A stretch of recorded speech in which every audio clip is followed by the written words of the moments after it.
Hello everyone, কেমন আছো তোমরা সবাই? আশা করি তোমরা সবাই অনেক ভালো আছো। তো আজকের এই ভিডিওতে আমি তোমাদেরকে সলভ করে দেখাবো সিলেট বোর্ড 2016 সালের এসএসসি পরীক্ষার গণিতের বহুনির্বাচনী অংশটি। আর সকল বোর্ডের বিভিন্ন সালের এসএসসি পরীক্ষার অবজেক্টিভ কোশ্চেনের সলিউশন একসাথে পেতে হলে চ্যানেলটি এখনই সাবস্ক্রাইব করে রাখো এবং চ্যানেলের প্লেলিস্ট সেকশনে গেলে তোমরা সকল বোর্ডের অবজেক্টিভ কোশ্চেনগুলো একসাথে পেয়ে যাবে। তো চলো তাহলে শুরু করা যাক। এখানে আমাদের প্রথম কোশ্চেনটি কি? প্রথম কোশ্চেনটি হচ্ছে sec square theta minus tan square theta plus half এর মান কত? ওকে, তো sec square theta minus tan square theta, তো এটা দেখেই আমাদের বলতো কিসের কথা মনে পড়ে। আমরা কিন্তু অলরেডি ত্রিকোণমিতির যে বর্গের সূত্রগুলো শিখছি সেখানে কিন্তু এরকম একটা সূত্র ছিল। সেই সূত্রটা কি? সেই সূত্রটা হচ্ছে sec square theta minus tan square theta equals to 1। তার মানে এখানে যদি আমরা সিম্পলি এই যে এটার পরিবর্তে 1 বসায় দিই, তারপর হচ্ছে 1/2 এর সাথে যদি যোগ করে দিই তাহলে কিন্তু অ্যান্সার চলে আসে। তাহলে কত আসবে? এটার পরিবর্তে 1 প্লাস 1/2 মানে হচ্ছে কত? 2 প্লাস 1/2, দ্যাট মিনস 3/2, অর্থাৎ কারেক্ট অ্যান্সার হচ্ছে 3/2। তবে এখানে আমি দেখছি যে অনেকেই একটা প্রবলেম করে সবসময়, সেটা হচ্ছে এই সূত্রের মধ্যে কে আগে সেটা ভুলে যায়। ঠিক আছে, এটা কিন্তু সবসময় মাথায় রাখতে হবে যে অবশ্যই সেক কিন্তু আগে হবে এবং ট্যান কিন্তু পরে হবে। Okay, sec square theta minus tan square theta মানে হচ্ছে 1, tan square theta minus sec square theta মানে কিন্তু 1 না। তো এই ব্যাপারটা কিন্তু ভালোভাবে আমাদের লক্ষ্য রাখতে হবে। আচ্ছা, এটা হচ্ছে আমাদের 1 নম্বর কোশ্চেন। তারপর আমরা 2 নম্বর কোশ্চেনে চলে যাই। 2 নম্বর কোশ্চেন কি? 2 নম্বর কোশ্চেন হচ্ছে একটি দ্রব্য 10% ক্ষতিতে বিক্রয় করা হলো, বিক্রয় মূল্য এবং ক্রয় মূল্যের অনুপাত কোনটি? তো আমাদের বলা আছে একটি দ্রব্য 10% ক্ষতিতে বিক্রয় করা হয়েছে। তার মানে বিক্রয় যে আমরা যখন করছি তখন আমাদের ক্ষতি হয়েছে 10%। এখন 10% দ্বারা মূলত কি বোঝানো হচ্ছে?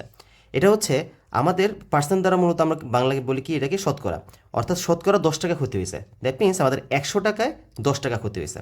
তার মানে আমরা যদি ধরে নিই ক্রয় মূল্য হচ্ছে 100 টাকা, তাহলে বলো তো বিক্রয় মূল্য কত দাঁড়াবে? বিক্রয় মূল্য কত? এখানে 10% ক্ষতি, 10% ক্ষতি মানে কি 100 টাকা থেকে 10 টাকা কম হবে, তাই না? তাহলে বিক্রয় মূল্য কত দাঁড়াচ্ছে? 100 থেকে 10 বিয়োগ করলে 90 টাকা। ওকে, তার মানে ক্রয় মূল্য হচ্ছে 100 টাকা, বিক্রয় মূল্য হচ্ছে 90 টাকা। এখন বলছে যে বিক্রয় মূল্য এবং ক্রয় মূল্যের অনুপাত কত? তার মানে বিক্রয় মূল্য ইস্টু ক্রয় মূল্য যদি আমরা করি, ফার্স্টে আমরা রাখবো কি বিক্রয় মূল্যকে, তারপর রাখবো আমরা ক্রয় মূল্যকে, অর্থাৎ 100। তো এখানে যদি আমরা 10 দ্বারা ভাগ করে দিই তাহলে আসবে 9:10। তাহলে বিক্রয় মূল্য এবং ক্রয় মূল্যের অনুপাত হচ্ছে 9:10। দেখো এখানে কিন্তু অপশনের মধ্যে 10:9ও ছিল, 9:10ও আছে, 10:9ও কিন্তু আছে। তো আমাদের কিন্তু এখানে অবশ্যই লক্ষ্য রাখতে হবে আগে কিন্তু বিক্রয় মূল্যের কথা বলা আছে, দেখছো? এখানে কিন্তু বলছে বিক্রয় মূল্য এবং ক্রয় মূল্যের অনুপাত, অর্থাৎ ফার্স্টে হচ্ছে আমাদের বিক্রয় মূল্য, তারপর হচ্ছে আমাদের ক্রয় মূল্য।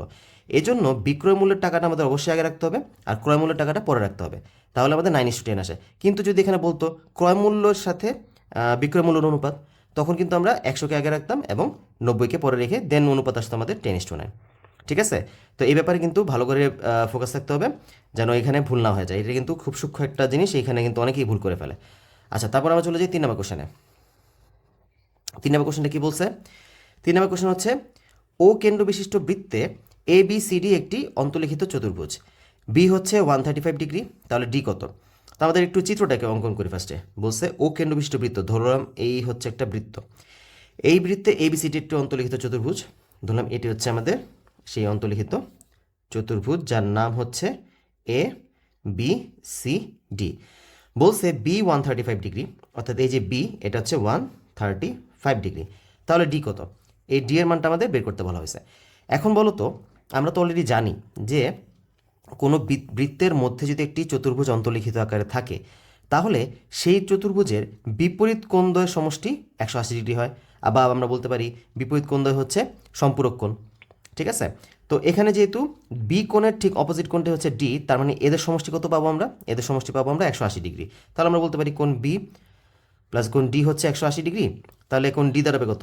ডি দাঁড়াচ্ছে 180 মাইনাস বি, তাহলে 180 মাইনাস 135, তাহলে এখানে দাঁড়াচ্ছে কত? এখানে দাঁড়াচ্ছে 5, এখানে দাঁড়াচ্ছে 45। ঠিক আছে, তো আমাদের ডি কোণের মান পাচ্ছি কত আমরা? 45 degree. That means correct answer হচ্ছে ক। ওকে, তো এখানে আমাদের মূল যে বিষয়টা জানার ছিল সেটা হচ্ছে বৃত্তের অন্তর্লিখিত চতুর্ভুজের বিপরীত কোণদ্বয়ের সমষ্টি 180 ডিগ্রি। এই টপিক দিয়ে কিন্তু আমরা এই কোশ্চেনটাকে সলভ করতে পারবো। আর এই কোশ্চেনটা কিন্তু খুবই গুরুত্বপূর্ণ কোশ্চেন, এসএসসি পরীক্ষায় কিন্তু মাঝে মাঝে এই কোশ্চেনটা আমরা দেখতে পাই আসে। আচ্ছা, তারপর চলে যাই 4 নম্বর কোশ্চেন। 4 নম্বরটা কোশ্চেনটা কি? 2x - y = 16 এবং x - y = 4 সমীকরণ জোটে y এর মান কত? অর্থাৎ এই সমীকরণ আর এই সমীকরণের মধ্যে y এর মানটা বের করতে বলা হয়েছে। আচ্ছা, তো এখন তুমি কী করতে পারো, এটাকে চাইলে আমাদের ক্যালকুলেটর করা যায়, কিন্তু এত ইজি অঙ্ক তো আমাদের ক্যালকুলেটরে করার কোনো প্রয়োজন নাই। এখানে আমরা দেখতে পাচ্ছি 2x - y, এখানে হচ্ছে x - y, এখানে আমাদের y এর মান যেহেতু বের করতে বলছে, তো আমরা এখানে কাজ করতে পারি, এখানে হয় প্রতিস্থাপন পদ্ধতি অ্যাপ্লাই করতে পারি অথবা অপনয়ন পদ্ধতি অ্যাপ্লাই করতে পারি। তবে এই টাইপের অঙ্কগুলোর ক্ষেত্রে অপনয়ন পদ্ধতিটা অ্যাপ্লাই করাটাই বেশি ইজি। কেন দেখো, এখানে আছে 2x - y, তো আমি এখানে কাজ করি 2x - y = 16। যেহেতু আমাদের y এর মান বের করতে হবে, তার মানে আমাদের দুই পক্ষ থেকে এক্সট্রাকে বাদ দিতে হবে। আর এক্সট্রাকে যদি আমরা বাদ দিতে চাই তাহলে x দুইটাকে সেম বানাতে হবে। তো আমরা কী করবো, এখানে তো আছে x, এখানে আছে 2x, এরা তো সেম নাই। তো আমি যদি এই এক্সকে ওর মতো বানাতে চাই তখন কি করতে হবে, এটার সাথে আমাদের 2 গুণ করে দিতে হবে। তো আমরা এক কাজ করি, এই পুরো সমীকরণটার সাথে 2 গুণ করে লিখতে পারি কত, 2x - 2y = 8। এই যে আমাদের দেখো 2x মিলে গেছে। এখন আমাদের এক্সকে বাদ দিতে হবে, তো বিয়োগ করে দিই। বিয়োগ করলে কি আসবে, এটা মাইনাস হয়ে যাবে, এটা প্লাস হয়ে যাবে, এটা মাইনাস হয়ে যাবে, তাই না? তো এটা বাদ চলে গেল, এটা বিয়োগ হয়ে গেছে। তো এখানে হচ্ছে +2y, 2y থেকে y বাদ দিলে y থাকে, আর এখানে 16 থেকে 8 বিয়োগ করলে 8 থাকে। ব্যাস, y এর মান পেয়ে গেছে আমরা 8। দেখছো, কোনো হ্যাসেল করার প্রয়োজনই হয় না। এটা তো আমি তোমাদেরকে হাতে কলমে করে দেখাইছি, কিন্তু তুমি কিন্তু এটা মনে মনে করে ফেলতে পারো যে এখানে 2x আছে, এখানে x - y আছে। এই যে এখানে আমি 2 গুণ করার যে কাজটা করছি, এটা তুমি তো মনে মনে করে ফেলতে পারো। এটার সাথে 2 গুণ করে দাও, তাহলে 2x বাদ চলে যাবে। এখানে এই যে +2y আসবে, সরি 2y থেকে y বাদ দিলে শুধুমাত্র y থাকবে। 4 × 2 = 8, 16 থেকে 8 বাদ দিলে 8 থাকবে। এটা মনে মনে মুখে মুখে করতে গেলে সর্বোচ্চ গেলে 4-5 সেকেন্ডের বেশি লাগার কথা না, ঠিক আছে? তো আমরা চাইলে এটাকে এভাবে সমাধান করতে পারবো। আচ্ছা, তারপর কোশ্চেন চলে যাই, কি বলছে? তারপর কোশ্চেন হচ্ছে 5, 2x - y = 8 এবং x + y = 4 সমীকরণ দ্বয় সঙ্গতিপূর্ণ, অসঙ্গতিপূর্ণ, অনির্ভরশীল, এখানে কোনটা কারেক্ট সেটা আমাদের বের করতে হবে। এখন দুইটা সমীকরণ দেওয়া থাকলে তারা কি সঙ্গতিপূর্ণ কিনা, অসঙ্গতিপূর্ণ কিনা বা অনির্ভরশীল কিনা, যেহেতু এখানে সঙ্গতিপূর্ণ আর অসঙ্গতিপূর্ণ আছে, তার মানে দুইটাতে একসাথে কখনোই হবে না। আমরা কিন্তু এতটুকু জিনিস অপশন দেখে বুঝতে পারতেছি যে সঙ্গতিপূর্ণ আর অসঙ্গতিপূর্ণ তো একসাথে হবেই না, তার মানে এই দুইটার মধ্যে যে কোনো একটা হবে। আর 3 মানে মোটামুটি শিওর আমরা কনফার্ম হবেই। কেন, এখানে দেখো প্রত্যেকটা অপশনের মধ্যে কিন্তু এই যে 3 3 3 আছে, আর এই দুইটার মধ্যে যেহেতু একটা কারেক্ট হবে, তার মানে আমরা বুঝতে পারতেছি যে কোনো দুইটা কারেক্ট হবে এখানে। তো অনির্ভরশীল তো এখানে ডেফিনেটলি আসতেছে, কারণ একসাথে তো এটা হইতে পারবে না। আচ্ছা, এখন দেখা যাক সঙ্গতিপূর্ণ অসঙ্গতিপূর্ণ এই ব্যাপারটা কি আমাদের এক হইতেছে কিনা। তো এটা বের করার জন্য আমরা কি করি, আমরা কিন্তু এখানে চলকগুলোর সহগের অনুপাতটা বের করি। কত আসবে, এটা হচ্ছে এক্সের সাথে সহগ হচ্ছে কত 2, আর এখানে এক্সের সাথে সহগ হচ্ছে কত, এখানে হচ্ছে 1, 2/1 আসতেছে এখানে। আর এখানে আসতেছে কত, ওয়াইয়ের সাথে সহগ হচ্ছে -1, এখানে ওয়াইয়ের সাথে সহগ হচ্ছে 1। তাহলে দেখো এখানে কত দাঁড়াচ্ছে, এখানে দাঁড়াচ্ছে আমাদের 2, আর এখানে দাঁড়াচ্ছে কত -1। তার মানে এরা কিন্তু পরস্পর সমান হলো না। দ্যাট মিনস আমরা বলতে পারতেছি a1/a2 is not equal to b1/b2, তাই না?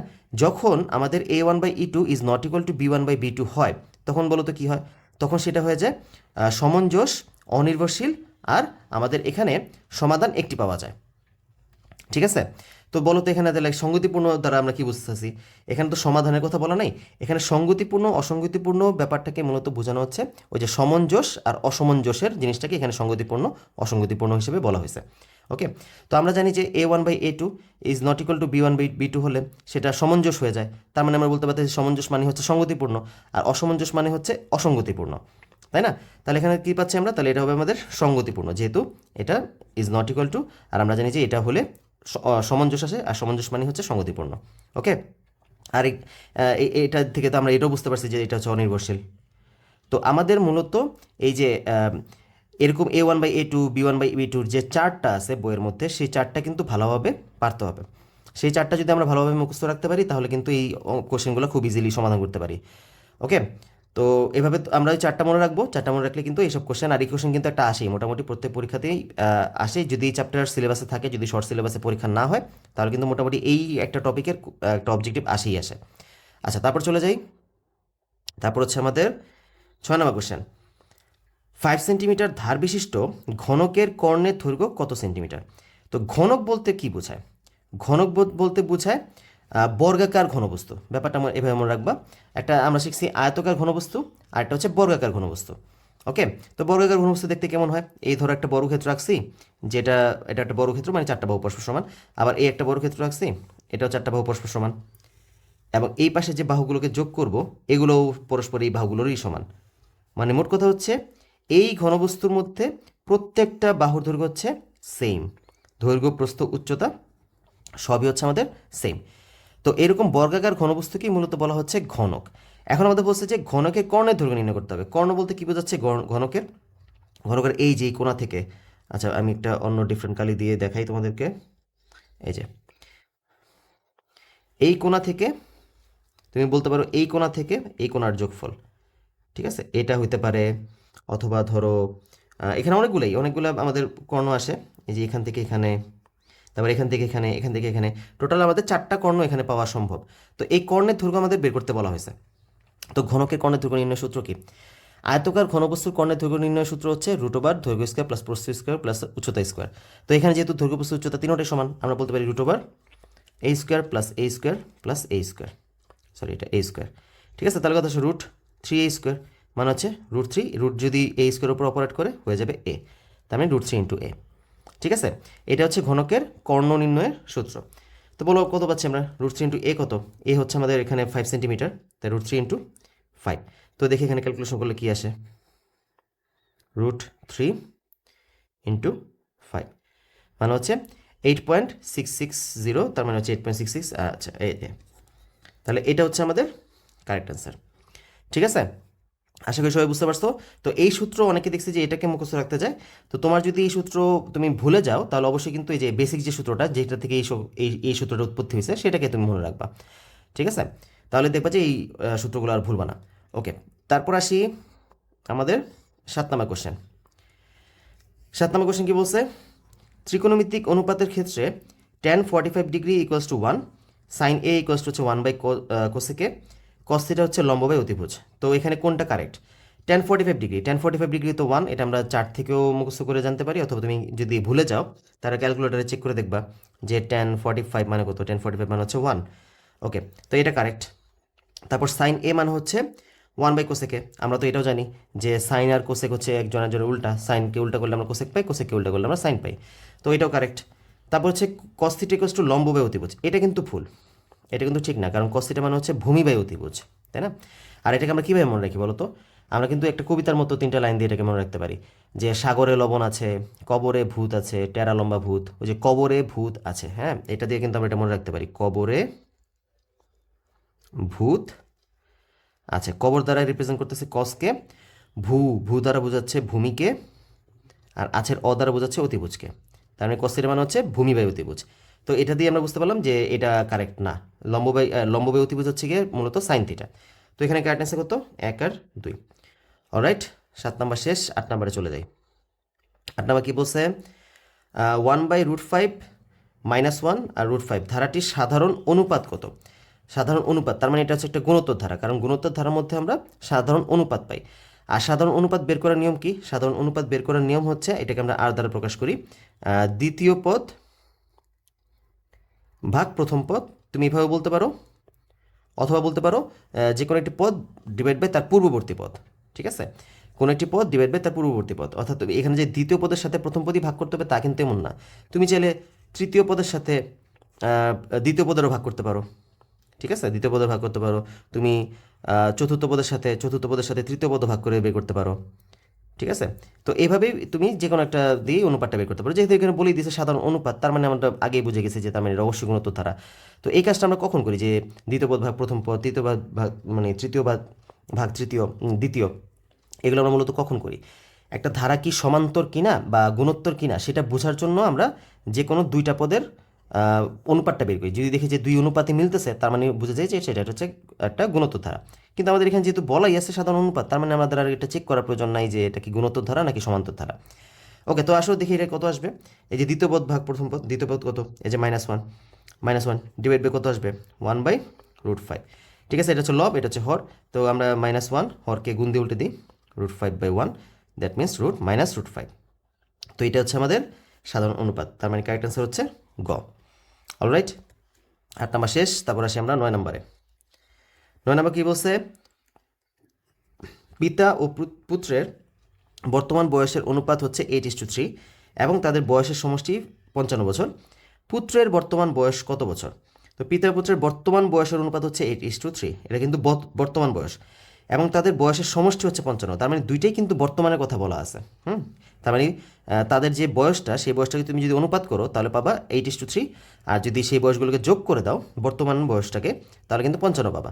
তো আমি এক কাজ করি, আমি অনুপাতের সাধারণ রাশি ধরে নিই এক্স, তাহলে পিতার বয়স দাঁড়াবে কত 8x, আর পুত্রের বয়স দাঁড়াবে কত 3x। অনুপাতের সাধারণ রাশি মানে এখানে অনুপাতটা করার সময় যে স্পেসিফিক রাশিটাকে মানে বাদ দেওয়া হয়েছে সেটাকে আমি ধরে নিলাম এক্স। তাহলে দেখো তো, তাহলে 8xই হচ্ছে পিতার বর্তমান বয়স, আর 3xই হচ্ছে পুত্রের বর্তমান বয়স, এবং সেই বয়সের সমষ্টি কত, যদি সমষ্টি করি তাহলে আমরা পাবো কত 55। তাহলে দেখো 11x equals to 55, x equals to দাঁড়াবে কত 55 ডিভাইড বাই 11, এক্স দাঁড়াচ্ছে 5। তো এক্স এর মান যদি 5 হয়, কার বয়স চেয়েছে পুত্রের, তো পুত্রের বয়স কত দাঁড়াবে 3 × 5, দ্যাট মিনস 15 বছর। ওকে, তো কারেক্ট অ্যান্সার হচ্ছে 15। অলরাইট, তো 9 নম্বর শেষ, তারপর আসি আমরা 10 নম্বরে চলে যাই। একটি ত্রিভুজের 3 বাহুর দৈর্ঘ্যের অনুপাত হচ্ছে 9:6:5 এবং পরিসীমা হচ্ছে 40 সেন্টিমিটার। এর বৃহত্তম বাহুর দৈর্ঘ্য কত? একটি ত্রিভুজের 3টি বাহুর দৈর্ঘ্যের অনুপাত, 3টি বাহুর দৈর্ঘ্য দেওয়া আছে, দৈর্ঘ্যের অনুপাত দেওয়া আছে 9:6:5, আর পরিসীমা বলতে কি বোঝায়, ত্রিভুজের 3 বাহুর যোগফল। তার মানে 3টা বাহুর অনুপাত দেওয়া আছে আর 3টা বাহুর যোগফল দেওয়া আছে। তো এখানে আমরা কি করব, যেহেতু অনুপাত দেওয়া আছে আমরা কাজ করি, অনুপাতের সাধারণ রাশি ধরে নিই এক্স। এই অনুপাতগুলো সাধারণ রাশি হচ্ছে এক্স, তাহলে অনুপাতগুলোর মান কি দাঁড়ায়, এই মান এটা হয়ে যাবে 9x, এটা হয়ে যাবে 6x, এটা হয়ে যাবে 5x।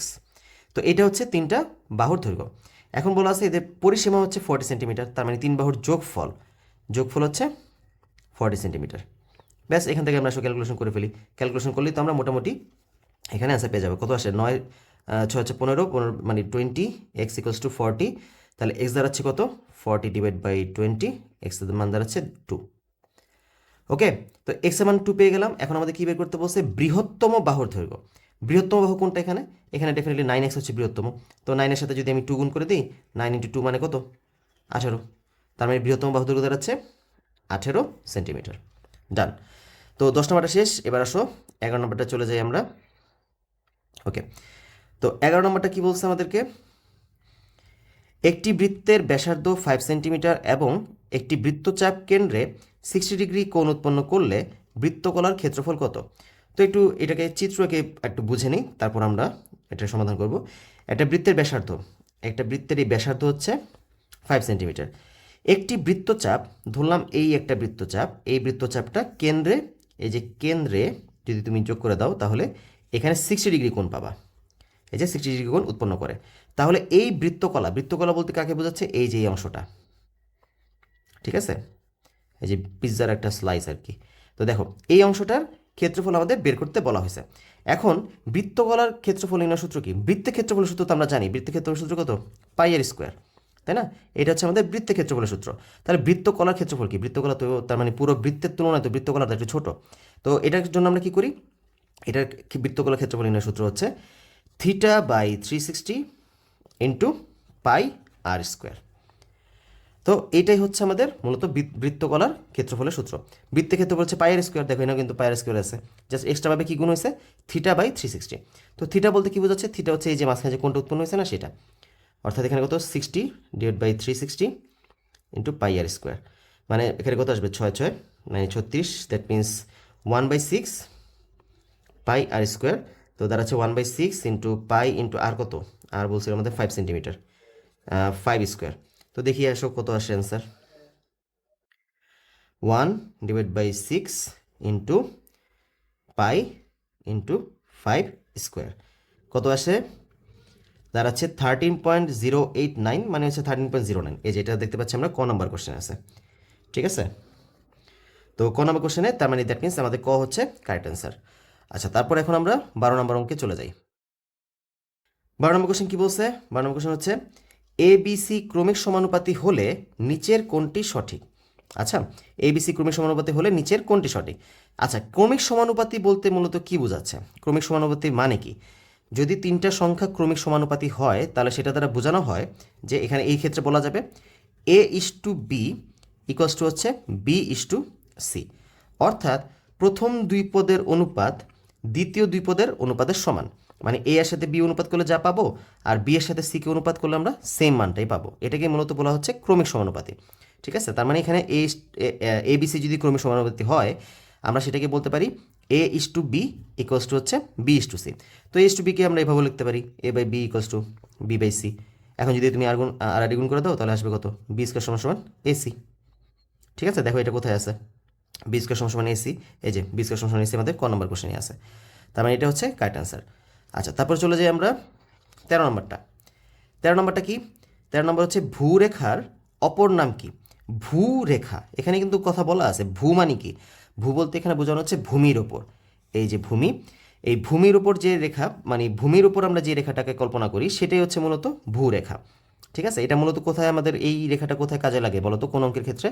এটা হচ্ছে আমাদের নবম মানে গণিতের 10ম অধ্যায়ের দূরত্ব উচ্চতা যে চ্যাপ্টার, সেখানে মূলত আমাদের এটা কাজে লাগে। ওই যে আমাদের উন্নতি কোণ, অবনতি কোণ, উন্নতি কোণ অবনতি কোণ নিয়ে যখন কাজ করতে যাই তখন এই যে ভূরেখার প্রয়োজন আমাদের হয়। আচ্ছা, তার মানে কি ভূরেখা হচ্ছে ভূমির উপর যে রেখাটা থাকে সেটাই। তো দেখি এখানে অপশনগুলো কি মিলে কিনা। বৃত্তাকার রেখা, বৃত্তাকার রেখা বলো তো, এই ভূমির উপর তুমি যদি এটা রেখা রাখো সেটা কি কখনো বৃত্তাকার হবে? ইম্পসিবল, এটা কিন্তু হবে না। সমান্তরাল রেখা, তো ভূমির উপর যে রেখা, সমান্তরাল বলতে কি বোঝায়? একটা রেখার সাথে আরেকটা রেখা যদি তুমি মানে এমনভাবে আঁকো যে তারা সবসময় সমান দূরত্ব অতিক্রম করে চলতেছে, তখন তাকে বলে আমরা সমান্তরাল রেখা। তো ভূরেখার অপর নাম কিভাবে সমান্তরাল রেখা হয়? তো সমান্তরাল রেখা বলতে তো ওটাকে আর একটা ডিফারেন্ট রেখাকে বোঝাবে, তাই না? যদি বলতো যে ভূরেখার সাথে সমান দূরত্ব অতিক্রমকারী রেখার নাম কি, তখন তুমি বলতে পারো সেটা হচ্ছে ভূরেখার সমান্তরাল রেখা বলা যেতে পারে। তো এটা হবে না। তারপর হচ্ছে শয়নরেখা। শয়নরেখা মানে কি? শয়ন মানে কি? শোয়ানো অবস্থায় আছে। দ্যাট মিনস এটা তুমি বলতে পারো যে এই যে ভূরেখাটা তোকে ভূমির উপর, যে আমি যদি এই ভূমির উপর যদি একটা রেখা কল্পনা করি, এখানে কি শোয়ানো অবস্থায় আছে, ব্যাপারটা এভাবে বলা যায় না। তো এটা মানে হচ্ছে আমাদের শয়নরেখা, তার মানে এটা কারেক্ট। আর বক্ররেখা তো এটাও হবে না, বক্ররেখা হচ্ছে বাঁকা রেখা, সেটাও তো ভূরেখা তো ডেফিনেটলি আঁকা বাঁকা রেখা হবে না, কারণ ভূমিকে আমরা সোজাই মানে স্ট্রেট লাইন কল্পনা করি আমরা ভূরেখাটাকে এঁকে থাকি। আচ্ছা, তো এটা হচ্ছে আমাদের 13 নম্বর কোশ্চেন, সেটা ভূরেখার অপর নাম হচ্ছে স্মরণরেখা। তোমাদের বইয়ের মধ্যে একদম শুরুতে যদি তোমরা পড়ে থাকো, বইয়ের শুরুতে যে প্রাথমিক আলোচনার যে বিষয়গুলো থাকে সেখানে কিন্তু এটা লেখা আছে, ভূরেখার অপর নাম স্মরণরেখা। তো তোমরা মনে রাখার জন্য আমি যে কথাগুলো বললাম এইভাবে জিনিসটাকে বুঝে নিয়ে দেন অ্যান্সার করতে পারো। আচ্ছা, তারপর আসি 14-15। কি বলছে? 10 জন শ্রমিকের একদিনের পারিশ্রমিক টাকায় দেওয়া হলো। অনেকগুলো নাম্বার দেওয়া আছে এখানে, 10টা নাম্বার দেওয়া আছে। উপরের তথ্যের আলোকে নিচের 14 ও 15 নং প্রশ্নের উত্তর দাও। শ্রেণী ব্যবধান 10 হলে শ্রেণী সংখ্যা কত হবে? ঠিক আছে, এখান থেকে আমাদের এই যে এই সংখ্যাগুলো দিয়ে যদি আমি ট্যালি চিহ্ন বা ধরো গণসংখ্যা নিবেশন সারণী তৈরি করতে যাই, সেখানে যদি আমি শ্রেণী ব্যবধান 10 ধরি, তাহলে শ্রেণী সংখ্যা আমরা কয়টা নিতে হবে সেটাই মূলত আমাদের জিজ্ঞেস করা হয়েছে। তো এখন প্রথমত আমাদের শ্রেণী সংখ্যা কীভাবে বের করি সেটা দেখো। শ্রেণী সংখ্যা বের করার সূত্র কি? শ্রেণী সংখ্যা বের করার সূত্র হচ্ছে পরিসর ডিভাইড বাই শ্রেণীর ব্যবধান। শ্রেণী ব্যবধান, এটা হচ্ছে মূলত শ্রেণী সংখ্যা বের করার সূত্র। এখন কত হচ্ছে শ্রেণী ব্যবধান? তো আমরা জানি শ্রেণী ব্যবধান বলে দিচ্ছে 10, নিচে হবে 10। তাহলে পরিসর কত? পরিসর আমরা কীভাবে বের করি? পরিসর বের করার সূত্র হচ্ছে, পরিসর আমরা বের করি বড় সংখ্যা মাইনাস ছোট সংখ্যা এটার সাথে যোগ করতে হয় 1, তাহলে আমাদের পরিসর চলে আসে। ওকে, তো দেখো এখানে বড় সংখ্যা কত? এখানে আমরা 200, 300, যে 300 পর্যন্ত দেখতে পাচ্ছি সবচেয়ে বড়। হ্যাঁ, 300 হচ্ছে বড় সংখ্যা, 300। ছোট সংখ্যা কত? ছোট সংখ্যা তো 200ই দেখলাম, 200-র বেশি তো আর নাই। তো ছোট হচ্ছে 200। ঠিক আছে, 200, তারপর হচ্ছে +1 মানে হচ্ছে 100 যোগ 1 মানে হচ্ছে 101। তো এইটা হচ্ছে আমাদের মূলত পরিসর। ওকে, তো আমরা এখানে যদি 101 লিখি, 101, তাহলে দেখো তো কত আসে? 10.1 আসবে, তাই না? 101 যদি লিখি তাহলে 10.1 আসে। তো 10.1 পয়েন্ট সামথিং যখন আমাদের চলে আসে, তখন কিন্তু সেটাকে আমরা 10 লিখি না, সেটাকে আমরা অবশ্যই এটাকে আমরা 11 লিখি। ঠিক আছে, তো মানে 110কে এখানে লজিক্যালি আমাদের যদি হিসাব করো শ্রেণী সংখ্যা 10.1। এখন বলো তো একটা শ্রেণীকে তুমি কি দশমিক আকারে লিখতে পারবা? মানে আমরা তো যদি যখন শ্রেণী বানাই এরকমভাবে যখন ঘর করি, তখন তো 1 ঘর, 2 ঘর, 3 ঘর, 4 ঘরই আমরা করি। দশমিক ঘরকে কখনো করা পসিবল? দশমিক কীভাবে করবো? ঠিক আছে, দশমিক ঘর তো এখানে করা পসিবল না। তো এই জন্য দেখা যায় কি দশমিক সামথিং আসলে সেটাকে সামনের যে সংখ্যাটা আসে তার পরবর্তী যে পূর্ণ সংখ্যা সেই সংখ্যায় কনভার্ট করে রাখা হয়।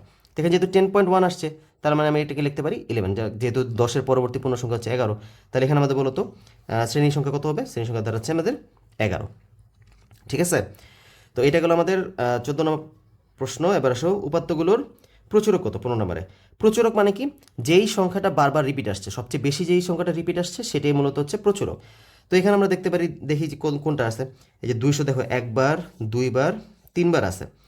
ঠিক আছে, আর বাকি যে সংখ্যাগুলো সেগুলোকে রিপিট আসছে দেখো, আর কিন্তু কোনো সংখ্যাটাই মোটামুটি দেখতেছি যে কোনোটাই রিপিট আসে নাই।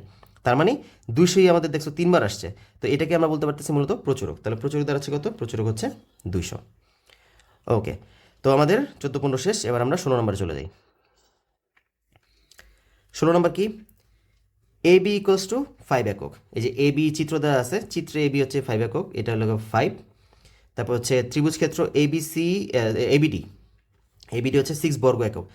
অর্থাৎ আমাদের এই চিত্রের ক্ষেত্রফল বের করে দেখতে হবে যে এটা কি 6 একক আসে কিনা। তারপর হচ্ছে ত্রিভুজ এবিডি এর অর্ধপরিসীমা হচ্ছে 12 একক, এটা হচ্ছে পরিসীমা বের করে দেন আমরা যদি অর্ধেক করি, যদি 12 একক আসে তাহলে এটা কারেক্ট।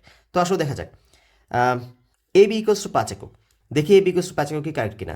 এটা হচ্ছে 4, এটা হচ্ছে 3, তাই না? আর এটা হচ্ছে অতিভুজ। এখন আমরা অতিভুজ মানে কি জানি? অতিভুজ মানে হচ্ছে রুট ওভার লম্ব স্কোয়ার প্লাস ভূমি স্কোয়ার। তো লম্ব ধরলাম এটাকে আর ভূমি ধরলাম এটাকে, তাহলে কত আসে? Root over 4 square plus 3 square মানে কত? 16 যোগ 9 মানে হচ্ছে রুট 25, দ্যাট মিনস 5। অর্থাৎ অতিভুজ 5 এটা কারেক্ট, অর্থাৎ 1 নাম্বার আমাদের কারেক্ট হয়েছে। তারপর হচ্ছে ত্রিভুজ ক্ষেত্র এবিডি এর ক্ষেত্রফল হচ্ছে 6 বর্গ একক। দেখো তো, আমরা সমকোণী ত্রিভুজের ক্ষেত্রে ক্ষেত্রফল নির্ণয় সূত্র কি অ্যাপ্লাই করতে পারি? যেহেতু ত্রিভুজের ক্ষেত্রফল নির্ণয় সূত্র আমরা সবচেয়ে বেসিক যে সূত্রটা সেটি হচ্ছে হাফ ইন্টু ভূমি ইন্টু উচ্চতা। আর সমকোণী ত্রিভুজের ক্ষেত্রে আমাদের ভূমিও দেওয়া থাকে, উচ্চতাও দেওয়া থাকে, তো আমরা তো আর বেশি কিছু চিন্তা করার দরকার নেই, ডিরেক্ট ওই সূত্র অ্যাপ্লাই করে দিতে পারি। তাই হাফ ইন্টু ভূমি ইন্টু উচ্চতা, কাটাকাটি করলে 2 মানে হচ্ছে 6, দ্যাট মিনস এইটাও কারেক্ট। ওকে, তারপর হচ্ছে ত্রিভুজ এবিডি এর অর্ধপরিসীমা 12। অর্ধপরিসীমা বের করতে লাগে পরিসীমা লাগবে, তো আসলে দেখি পরিসীমা বের করি।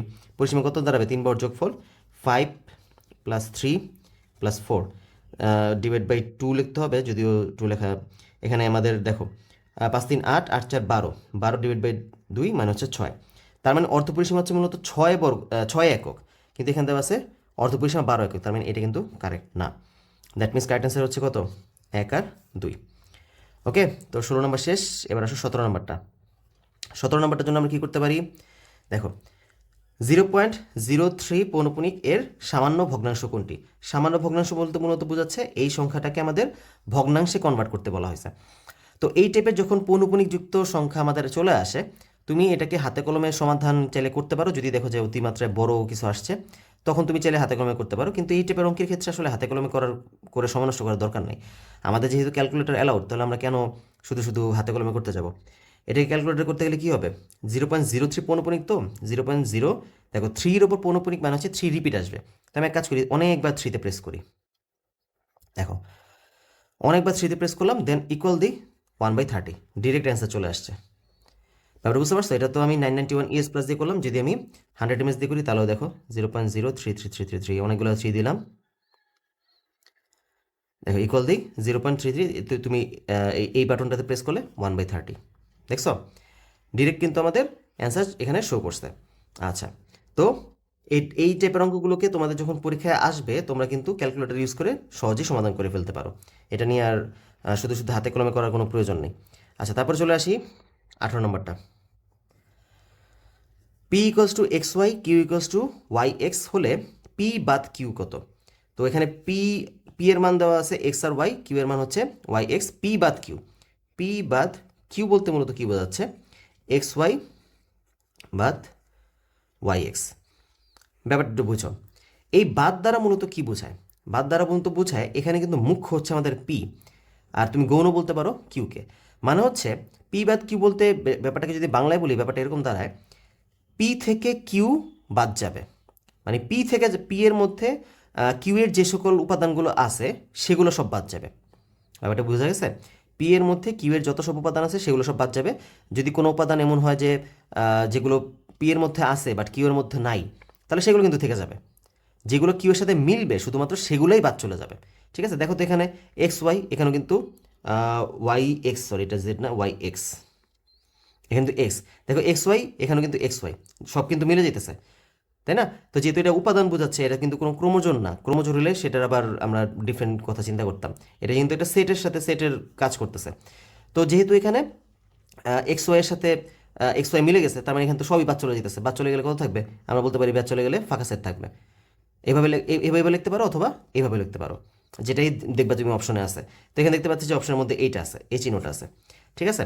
এখন অনেকে একটা জিনিস ভুল করে কি, অনেকেই ভাববে যে ফাঁকা সেটকে তো আমরা সচরাচর কী হয়, আমি দেখছি স্টুডেন্টরা সচরাচর ফাঁকা সেটটাকে এইভাবেই লিখে অভ্যস্ত। তো অনেকে ভাবতে পারে যে এটা যেহেতু ফাঁকা সেট, তার মানে এটি মনে অ্যান্সার হবে। ব্যাপারটা বুঝতে পারছো? অনেকে এটা মনে করতে পারে যে এটা হচ্ছে আমাদের অ্যান্সার, কিন্তু বি কেয়ারফুল, এটা কিন্তু অ্যান্সার না। এইটা দ্বারা মূলত বোঝা হয় ফাঁকা সেটের উপসেট। ব্যাপারটা বুঝতে পারছো? এটা হচ্ছে মূলত ফাঁকা সেটের উপসেট, অর্থাৎ কোনো একটা সেটের উপাদান যদি হয় ধরো এ সেট, এ সেটের উপাদান যদি হয় ধরো ফাঁকা সেট, এই ফাঁকা সেট, তাহলে তুমি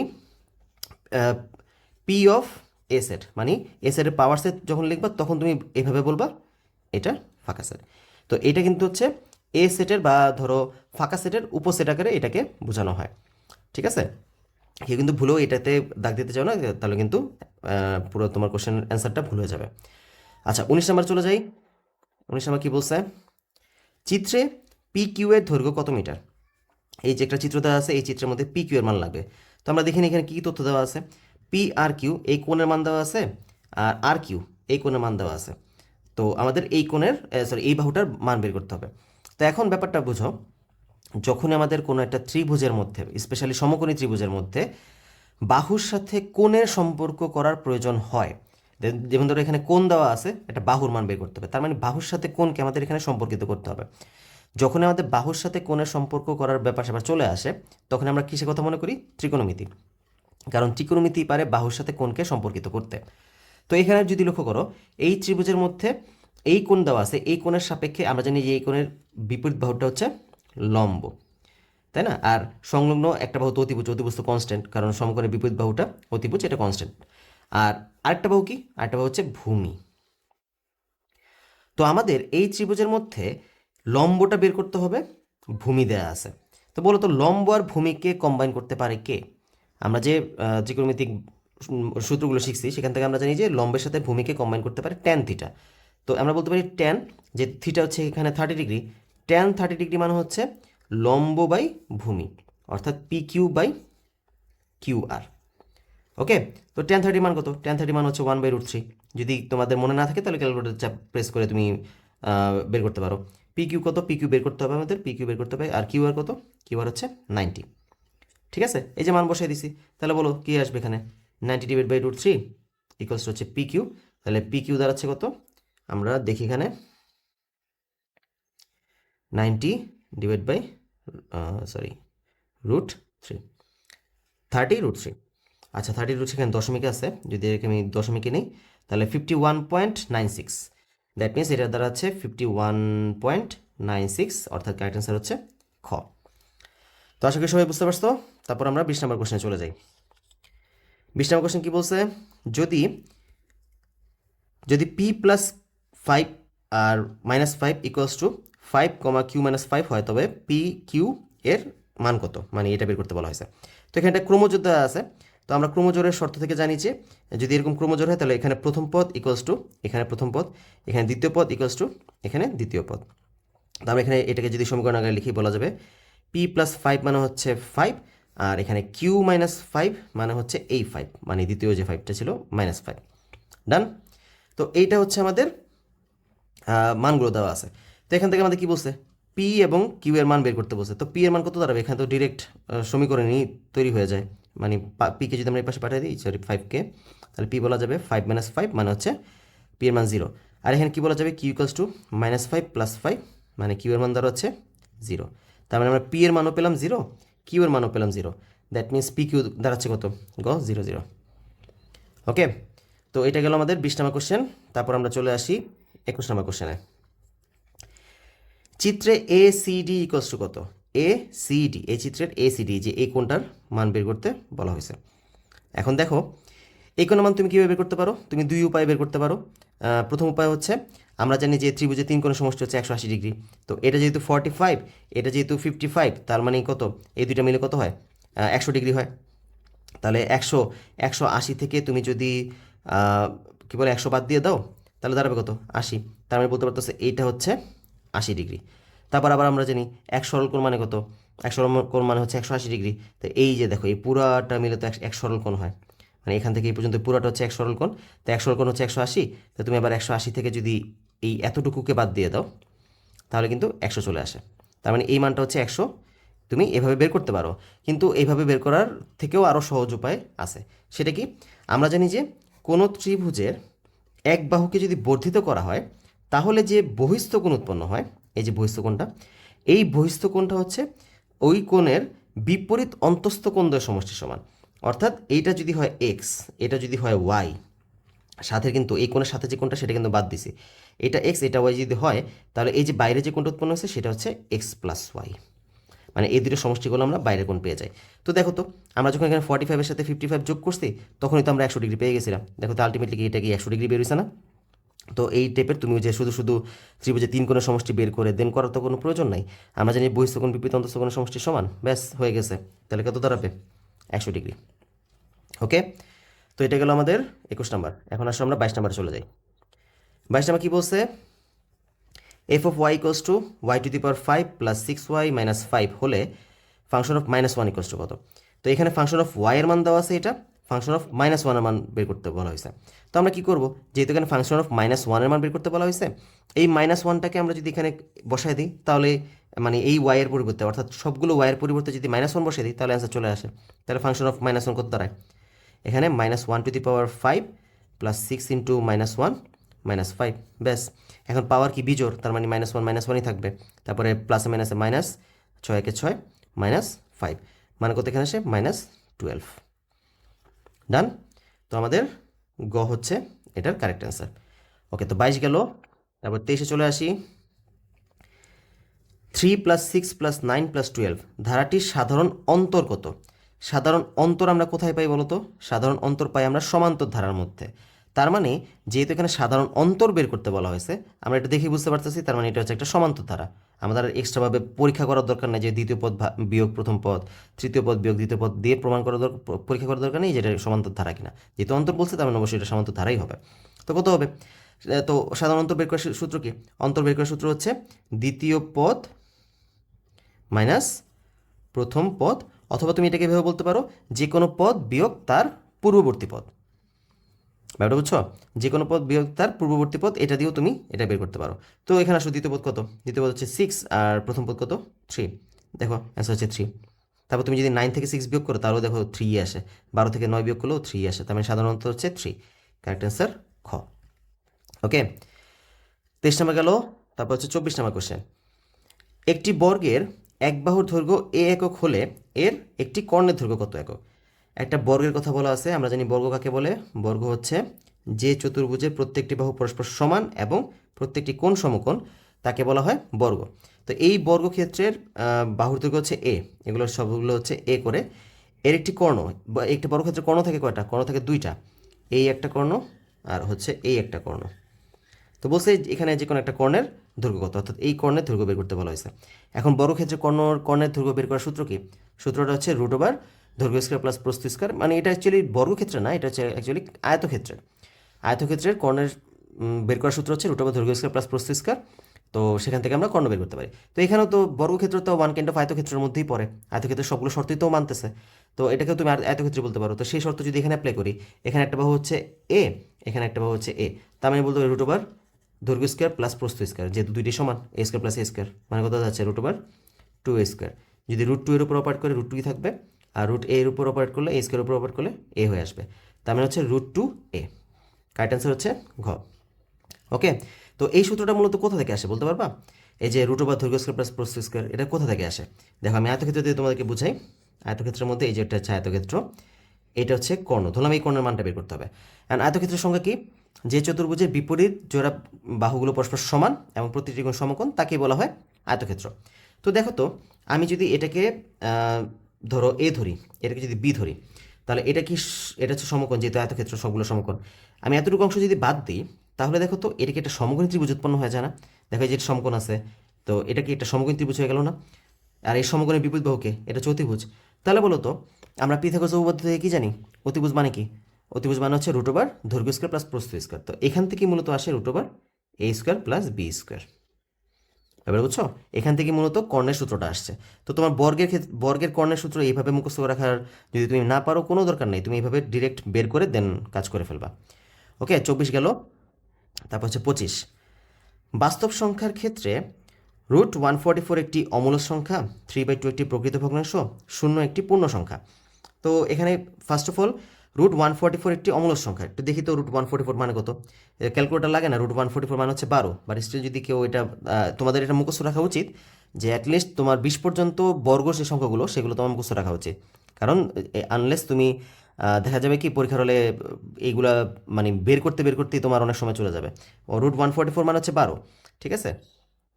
সরি, এটা তুমি মুখস্থ রাখলেই তোমার জন্য সুবিধা হবে, তাহলে তুমি ঝট করে অ্যান্সারটা বের করে ফেলতে পারো, তোমার ক্যালকুলেটার আর প্রেস করার প্রয়োজন হবে না। আচ্ছা, তো এটা একটা অমূলক সংখ্যা। এখন প্রশ্ন হচ্ছে অমূলক সংখ্যা কী জিনিস? অমূলক সংখ্যা হচ্ছে যে সকল সংখ্যাকে আমরা ভগ্নাংশ আকারে প্রকাশ করতে পারি না তাদেরকে বলা হয় অমূলক সংখ্যা, ঠিক আছে? তো আর যে সকল সংখ্যাকে আমরা ভগ্নাংশ আকারে প্রকাশ করতে পারি তাদেরকে বলা হয় মূলক সংখ্যা। তো বলো তো এখানে তো আমাদের √144 মানে হচ্ছে 12, 12কে তো চাইলে আমরা 12/1 বলতে পারি না, তার মানে ওকে তো ভগ্নাংশ আকারে প্রকাশ করতে পারছি। দ্যাট মিনস এটা কিন্তু 12 কিন্তু হচ্ছে একটা মূলদ সংখ্যা, কিন্তু এখানে কি আছে? অমূলদ, তার মানে এটা ভুল। দেখো এটা যেহেতু ভুল তার মানে বাকি দুটো তো অবশ্যই কারেক্ট হবে, কারণ এখানে ডাবল ডাবল অপশন আছে। তারপরেও একটু আলোচনা করি, 3/2 হচ্ছে অপ্রকৃত ভগ্নাংশ, এটা কি কারেক্ট? হ্যাঁ, এটা কারেক্ট। কারণ আমাদের লব যদি বড় হয়, হর যদি ছোট হয়, তখন তাকে বলে আমরা অপ্রকৃত ভগ্নাংশ। আর যদি লব ছোট হয়, সাপোজ এটা যদি 2/3 থাকতো, তখন তাকে বলতাম আমরা কি? তখন তাকে বলতাম আমরা প্রকৃত ভগ্নাংশ। ওকে, অপ্রকৃত বলার রিজনটা কি? কারণ দেখো 3/2 যদি হয় না, তুমি কিন্তু এখানে 3কে 2 দ্বারা ভাগ করে 2 × 1 = 2, এখানে 1, তুমি কিন্তু 2 সমস্ত 1/2 বলতে পারো, তখন কিন্তু সেটা আবার একটা মিশ্র ভগ্নাংশে পরিণত হয়ে যায়। তো এই জন্য এটাকে অপ্রকৃত ভগ্নাংশ বলা হয় মূলত, কারণ হচ্ছে এই ভগ্নাংশকে তুমি আরও কনভার্ট করতে পারতেছো। তো এটা হচ্ছে আমাদের অপ্রকৃত ভগ্নাংশ, এটা কারেক্ট। তারপর হচ্ছে 0 একটি পূর্ণ সংখ্যা। হ্যাঁ, পূর্ণ সংখ্যা যত সব আমাদের গুণাবলী আছে সবগুলো 0 মানতে পারে। তো 0 হচ্ছে এটা পূর্ণ সংখ্যা, এটা বলতে গেলে ওয়ান কাইন্ড অফ মুখস্থ বিদ্যার মধ্যেই পড়ে যায়। তো 0 হচ্ছে এটা পূর্ণ সংখ্যা, এটা কারেক্ট। আচ্ছা, তারপর হচ্ছে 26 আমরা চলে যাই। 26 আমার কি বলছে? আয়তক্ষেত্রের দৈর্ঘ্য প্রস্থ যথাক্রমে 3 একক 4 একক হলে এর একটি কর্ণের দৈর্ঘ্য কত একক? তো এখানে কি বলা আছে? আয়তক্ষেত্র, এই যে আয়তক্ষেত্র, দৈর্ঘ্য দৈর্ঘ্য হচ্ছে 4, প্রস্থ হচ্ছে কত? 3। তাহলে কর্ণের দৈর্ঘ্য কত দাঁড়াবে? আমরা জানি আয়তক্ষেত্রের কর্ণের দৈর্ঘ্য সূত্র কি? √ দৈর্ঘ্য স্কোয়ার প্লাস প্রস্থ স্কোয়ার, অর্থাৎ 4² + 3² মানে হচ্ছে তো √16 + 9 √25 5, সরি 5 হচ্ছে কারেক্ট অ্যান্সার। তাহলে এখানে কারেক্ট অ্যান্সার হচ্ছে 5। তারপর চলে আসি 27 নম্বর কোশ্চেন, 27 28, y = √6 + √5, উপরের তথ্যের আলোকে নিচের 27 ও 28 নং প্রশ্নের উত্তর দাও। তো এখানে কি দেওয়া আছে? y = √6 + √5 বের করতে হবে 1/y। এখানে y আছে, 1/y বের করতে হবে। তো আমরা কাজ করি, এটাকে ব্যস্তকরণ করে দিই, 1/y অর্থাৎ উল্টে দিলাম, এটা হচ্ছে 1/√6 + √5। তো এটা কি আছে অ্যান্সার? অ্যান্সারে তো এটা নাই, আর এটা থাকবেও না, কারণ আমরা কখনো কোনো ভগ্নাংশের হরে রুটযুক্ত সংখ্যা রাখতে পারি না, ঠিক আছে? এটা কখনোই রাখা যায় না। তো আমরা কি করবো? এটাকে রুটযুক্ত সংখ্যা যেহেতু রাখা যায় না, তো ওই রুটটাকে উঠানো যাবে কিভাবে? যখন আমাদের দুই পদ থাকে, মানে হরে যখন দুই পদযুক্ত রাশি থাকে, তখন আমরা কি করি? এই রাশির অনুবন্ধী রাশি দ্বারা গুণ করে দিই। আর অনুবন্ধী রাশি কি? এখানে হচ্ছে √6 + √5, আমরা গুণ করবো √6 - √5 দ্বারা।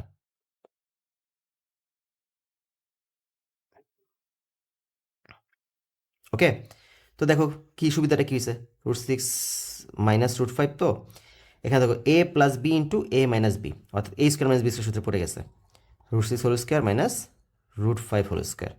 দ্যাট মিনস √6 - √5 মানে হচ্ছে 6 - 5, দ্যাট মিনস √6 - √5। তার মানে 1/y দাঁড়াচ্ছে কত? 1/y হচ্ছে √6 - √5। দ্যাট মিনস কোনটা? এই যে এটা, খ হচ্ছে কারেক্ট অ্যান্সার।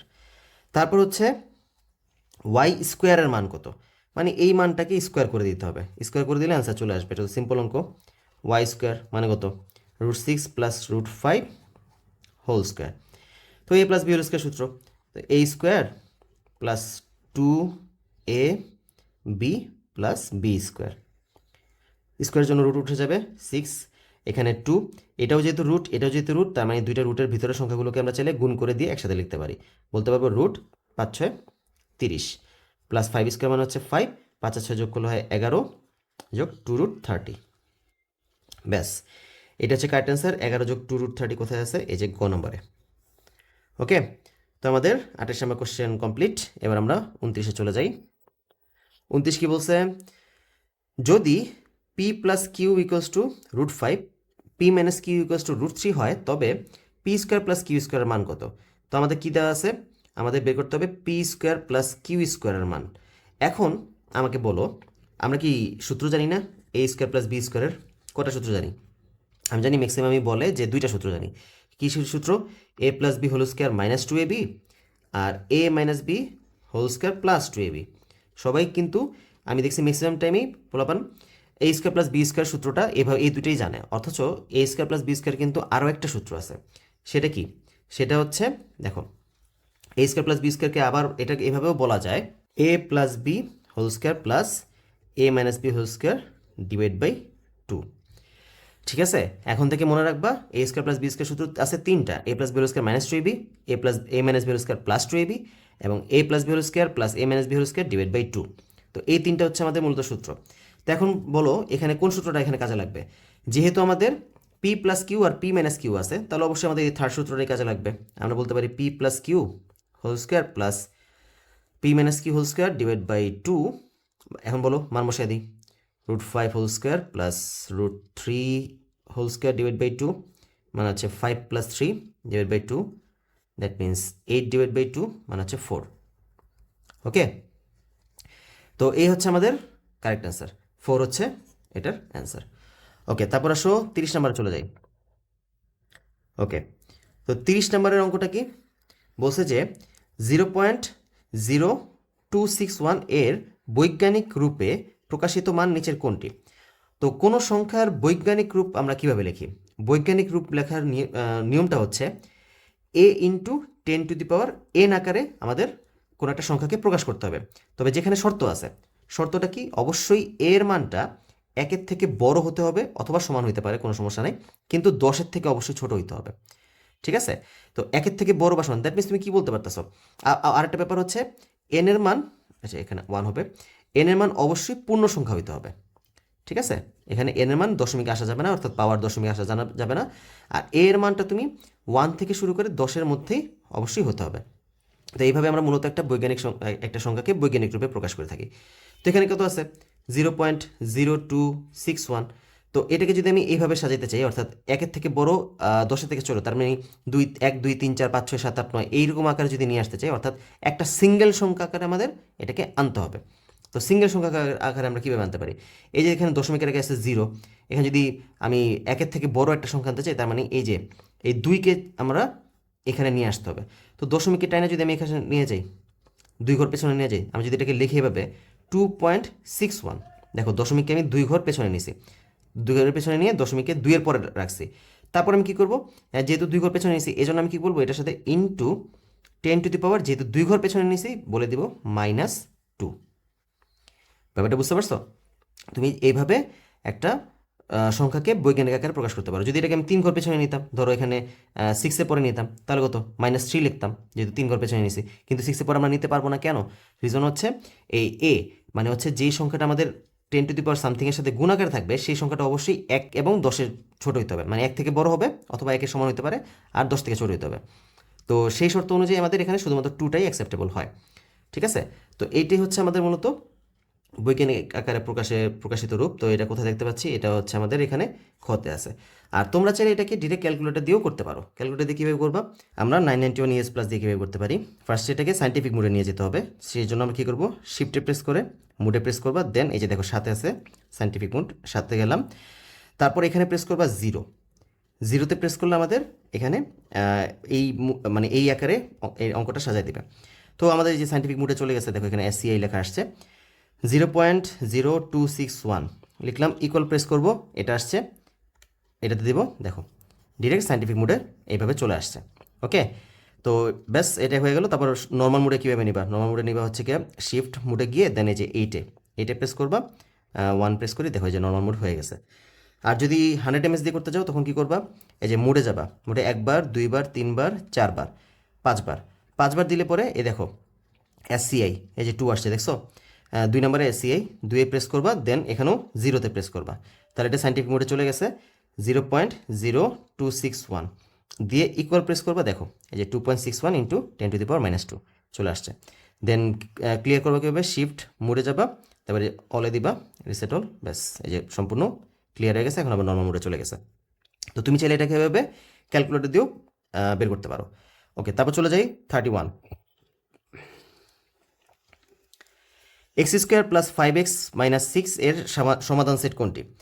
তো এই অঙ্কটা আমাদের এটা থেকে সমাধান সেট বের করতে বলছে, দ্যাট মিনস এক্স এর মানটা বের করতে হবে।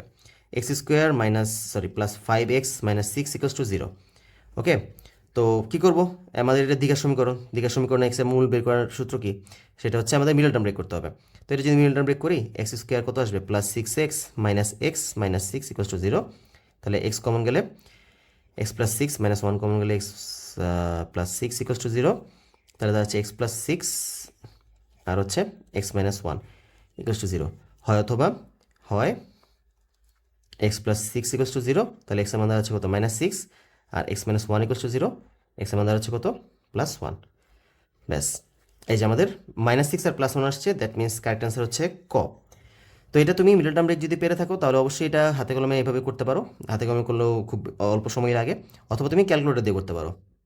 ক্যালকুলেটর কীভাবে করবা, যারা 991 ES+ চালাও, মুডে গিয়ে দেন এই যে 5 ইকুয়েশনে যাবা, দেন এই যে 3 হচ্ছে দ্বিঘাত সমীকরণ, 3 যাবা, দেন এ কত, এ হচ্ছে x² সহগ কত 1, ইকুয়াল প্রেস করলাম, বি হচ্ছে দ্বিতীয় পদের সহগ অর্থাৎ x এর সহগ হচ্ছে 5, প্রেস করলাম, ধ্রুবপদ কত, -6, -6 দিলে আবার ইকুয়াল প্রেস করবো, এই যে x1 এর মান আসছে 1 আর x2 এর মান আসছে -6, ব্যাস এখান থেকে আমাদের চলে আসছে।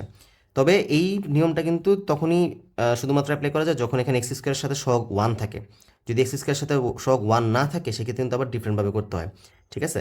তখন কিন্তু আবার এই সংখ্যাটাকে এই ধ্রুবপদের সাথে গুণ করে দেন x এর সহগটা অলওয়েজ 1ই বসাইতে হয়, ঠিক আছে? x এর সহগ 1 বসাই, দেন x এর সাথে যে সহগটা আছে সেটাকে আমরা ধ্রুবপদের সাথে গুণ করে দেন সেই মানটাকে আমাদের c-তে বসাইতে হয়। তো এটা অন্য কোনো অঙ্কে যদি আসে সেখানে আমি তোমাদেরকে অবশ্যই দেখাই দেবো। আচ্ছা, এটা আমি নর্মাল মোডে নিয়ে চলে যাই, মোডে প্রেস করে 1 প্রেস করলাম, নর্মাল মোডে চলে গেছে। আর 100 ms কীভাবে করবা, মোডে 1 বার 2 বার 3 বার প্রেস করবা, EQN দিবা, আননোন 2 or 3 এটাতে যাবা না, যাবা হচ্ছে এই পাশে ডিগ্রি 2 or 3, আমাদের যেহেতু দুইটা মান লাগবে 2 দিলাম। এ কত, x এর সহগ 1, বি কত, এই x² সহগ ছিল এ, বি হচ্ছে x এর সহগ +5, সি হচ্ছে ধ্রুবপদ -6, ইকুয়াল প্রেস করলাম, x এর মান 1, এটা হচ্ছে -6। তো এখানেও সেম, এখানে আমাদের x² সহগ 1 আছে বিধে কিন্তু এটা ডিরেক্ট হয়ে গেছে, আদারওয়াইজ কিন্তু হয় না। আদারওয়াইজ এ এর মান অলওয়েজ 1ই বসাইতে হয়, সি এর মানটা চেঞ্জ হয়। যদি x এর সাথে সাপোজ এখানে x এর সাথে যদি 2 থাকতো তাহলে সি এর মান বসাতাম আমরা -12, 6 দুগুণে 12 গুণ করে বসাতাম, তাহলে অ্যান্সারটা চলে আসতো, ঠিক আছে? শিফট মোডে গিয়ে রিসেট দিলাম, ব্যাস হয়ে গেছে আমাদের। তো এভাবে আমরা এটাকে সমাধান করতে পারি। তো 31 শেষ, এবার আসলে 32। ত্রিভুজ ABC এ কোণ বি হচ্ছে 90 ডিগ্রি, এবি হচ্ছে 12 সেন্টিমিটার, বিসি হচ্ছে 5 সেন্টিমিটার হলে এসি এর মান কত? তো এটা হচ্ছে আমাদের ABC ত্রিভুজ, ABC যার বি হচ্ছে 90 ডিগ্রি, এবি হচ্ছে 12, বিসি হচ্ছে 5, তাহলে এসি কত? এসি মানে সমকোণী ত্রিভুজের মধ্যে অতিভুজের মান বের করতে বলছে। তো সমকোণী ত্রিভুজের অতিভুজের মান বের করার সূত্র কি? √ লম্ব স্কোয়ার প্লাস ভূমি স্কোয়ার, অর্থাৎ 12 স্কোয়ার যোগ 5 স্কোয়ার মানে হচ্ছে 144 + 25 মানে হচ্ছে √169, আর 169কে রুট করলে আমরা পাই 13, ব্যাস অ্যান্সার হচ্ছে কারেক্ট 13। ওকে, তো আশা করি সবাই বুঝতে পারছো। তারপর হচ্ছে 33তে চলে যাই। 33 16 ভিত্তিক log 4 এর মান কত? তো এটাকে চাইলে তুমি হাতে কলমে করতে পারো, তারপর অথবা ক্যালকুলেটর করতে পারো। আমি ফার্স্টে হাতে কলমে করে দেখাই কি আছে। log 16 4, তো আমরা সূত্র জানি কি, এ ভিত্তিক log a এর মান হচ্ছে 1, অর্থাৎ এটা যদি মিলে যায় তখন সেটা মান হচ্ছে 1। যেহেতু অপশনের মধ্যে কোনো লগ নাই তার মানে অবশ্যই আমাদের এখানে এমন কোনো কাজ করা হয়েছে যার কারণে এটা মিলে গেছে, এই জন্য লগ সরে গিয়ে শুধুমাত্র সলিড মানটা আসছে। তো সেটা আমরা কী করতে পারি, log 16, তো আমরা এই যে ভিত্তি যেটা আছে তাকে কোনোভাবেই চেঞ্জ করতে পারি না, ভিত্তি কনস্ট্যান্ট থাকে, কিন্তু উপরের ওকে চাইলে আমরা চেঞ্জ করতে পারি। এখন 4কে আমাদের 16 বানাতে হবে। আচ্ছা লিখে আমি 4কে 16 লিখলাম, আর 16 তো আমি উড়ে নজরে বসাতে পারবো না, এটাকে এমনভাবে চেঞ্জ করতে হবে যেন আমাদের মেইন মানটা পরিবর্তন না হয়। এখন বলো 16-র সাথে 4-এর কী সম্পর্ক? 16-র সাথে 4-এর সম্পর্ক হচ্ছে রুটের সম্পর্ক, তাই না? 16কে তুমি যদি রুট করো তাহলে কিন্তু 4 চলে আসে। তো আমি এখানে রুট 16 লিখলাম। ওকে, তাহলে দেখো তো 4 লেখা রুট 16 লেখা সেম কথা। তো কী করবো, লগ 16 রুট মানে কি, রুট মানে হচ্ছে হাফ, পাওয়ার হাফ। ওকে, তো এই যে লিখলাম। এখন আমাদের লগের একটা সূত্র শিখছিলাম, লগ এ ভিত্তিক বি টু দি পাওয়ার আর যদি হয়, তাহলে আমরা আরটা সামনে চলে আসে, আমরা লিখতে পারি আর এ ভিত্তিক লগ বি। তো এখানেও পাওয়ারটা সামনে চলে আসবে, কত আসবে, হাফ লগ 16, তার মানে হাফ, এখানে এটা মান হচ্ছে 1, ব্যাস, তাহলে আমাদের অ্যান্সার দাঁড়াচ্ছে হাফ, অর্থাৎ কারেক্ট অ্যান্সার হচ্ছে ক। তো এটা যদি আমি ক্যালকুলেটর দিয়ে করতে চাই কীভাবে হবে দেখি। ফার্স্টে আমরা 991 ES প্লাস দিয়ে করি, আমরা ডিরেক্ট এরকে তুলতে পারবো, লগ নিচে হচ্ছে 16, উপরে হচ্ছে 4, ইকুয়াল প্রেস করি, হাফ চলে আসছে। এটা তো সিম্পল, 991 ES প্লাস যারা চালাও তারা তো অবশ্যই এটাকে খুব সহজেই ব্যবহার করতে পারবা। এবার দেখি 100 MS কি আসে কিনা। 100 MS মাঝে মাঝে লগের এই একটু যদি জটিল অঙ্ক চলে আসে বা একটু বড় মান চলে আসে, সেক্ষেত্রে কিন্তু আর আসে না। তো এটাকে তুমি এই অঙ্কে ক্যালকুলেটারে কীভাবে তুলবা? এই ক্যালকুলেটার তো ভিত্তি আকারে দেওয়ার কোনো নিয়ম নাই। তো সেই জন্য আমাদের একটা সূত্র শিখতে হবে, সেটা হচ্ছে আমরা জানি লগ এ ভিত্তিক লগ বি, ওকে তুমি চাইলে এভাবে লিখতে পারো, log b divided by log a. ঠিক আছে, log b divide by log a, মানে উপরেরটা উপরে চলে গেছে, নিচেটা নিচে চলে আসছে। এই সূত্রের মাধ্যমে তুমি চাইলে এটাকে লিখতে পারো। তো এখানে আমাদের ছিল কত, 16 4, তার আমরা বলবো লগ 4 ডিভাইড বাই লগ 16। ঠিক আছে, তো এটা তুমি করো, দেখো এখন ইসে করি, লগ 4 ডিভাইড বাই লগ 16, দেখো কত আসে 0.5। আমি এটাকে শিফটে প্রেস করে প্রেস করবো, দেন আমাদের ভগ্নাংশে চলে আসছে 1/2। ঠিক আছে, তো আমরা এইভাবে চাইলে 100 MS দিয়েও এটাকে সলভ করতে পারি। ওকে, তারপর সে 34 কি বলছে, p q equals to 12। P q কোথায়, এই যে পি কিউ ইকোয়াস টু হচ্ছে 12, এইখান থেকে এই পর্যন্ত এই পুরোটা হচ্ছে 12, ও আর হচ্ছে 8, এগুলো কিন্তু আমাদের বের করতে হবে। ঠিক আছে, ও আর হচ্ছে 8, এটা আমাদের 8 কিনা বের করতে হবে।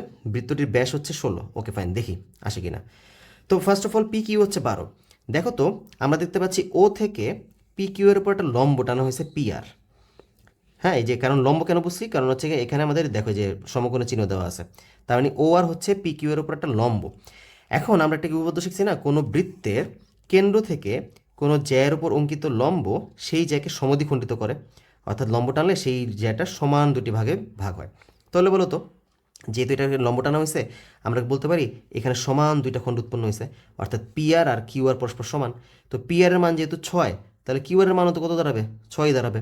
তো যদি তুমি পি কিউ এর মান বের করতে যাও, 6 যোগ 6 কত আসে, 12ই তো চলে আসে। তার মানে এটা হচ্ছে correct. O R equals to 8, O R কোনটা, এই যে ও আর, এটা মান কি 8 কিনা। তো এটা যেহেতু লম্ব, তার মানে এখানে আমরা বলতে পারতেছি এখানে একটা সমকোণ আছে, অর্থাৎ আমরা বলতে পারবো ও পি আর এটা হচ্ছে একটা সমকোণী ত্রিভুজ, তাই না? সমকোণী ত্রিভুজ। এখন সমকোণী ত্রিভুজের মধ্যে আমরা অতিভুজ জানি 10, ভূমি জানি 6, তাহলে এটা কত দাঁড়াবে, এটা দাঁড়াবে রুট ওভার অতিভুজ স্কোয়ার মাইনাস ভূমি স্কোয়ার, মানে হচ্ছে কত, রুট 100 মাইনাস 64। আচ্ছা, ওটাকে জায়গা নেই, রুট কত আসে, 100 থেকে 64 বাদ দিলে 36, মানে হচ্ছে রুট ওভার, আচ্ছা 36, এটা হবে 36, 6 6 36, তো আমি 8 কল্পনা করতেছিলাম। আচ্ছা ওকে, তাহলে কত আসবে, রুট ওভার কত আসে 64, মানে হচ্ছে 8। 64কে রুট করলে 8 চলে আসে, তার মানে এটাও কারেক্ট, ও আরও কারেক্ট। পরে দেখা যায় বৃত্তটির ব্যাস হচ্ছে 16, ব্যাস কি 16 হবে? দেখো তো এখানে ওপি কেন্দ্র থেকে পরিধি পর্যন্ত যে দূরত্ব, সেটাকে তো বলে আমরা ব্যাসার্ধ। ওপি হচ্ছে এখানে 10, তো যদি আমি এটাকে ব্যাস বানাইতাম তাহলে তো 10-এর দ্বিগুণ হতো, 10-এর দ্বিগুণ তো আসবে কত, 20। বৃত্তটির ব্যাস তো 20 হওয়ার কথা, এখানে দেওয়া আছে 16, তার মানে এটা কারেক্ট না। দ্যাট মিনস কারেক্ট অ্যান্সার হচ্ছে 1 আর 2, এটা হচ্ছে আমাদের কারেক্ট অ্যান্সার। তারপর চলে যাই 35 কি বলছে, ওয়াই স্কোয়ার মাইনাস 9 সমীকরণটির সমাধান সেট নিচের কোনটি। এই অঙ্কটাতে অনেকেই ভুল করে, আমি দেখছি এই অঙ্কটাতে অনেকেই ভুল করে, পরীক্ষার হলে গিয়ে অ্যান্সার দিয়ে আসে, বাসায় এসে অ্যান্সার মিলে দেখে যে কারেক্ট হয় না, কিন্তু নিজে মনে করে যে না আমারটা তো কারেক্ট হয়েছে, তাহলে কেন, ভুলটা কোথায় হয়েছে।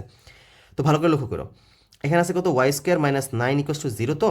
তো ম্যাক্সিমাম স্টুডেন্ট কী করে, এখানে ওয়াই স্কোয়ার ইকোয়াস টু 9 বানায়, দেন ওয়াইয়ের মান বলে দেয় কত, 3, উভয় পক্ষে রুট করলে 3 চলে আসে।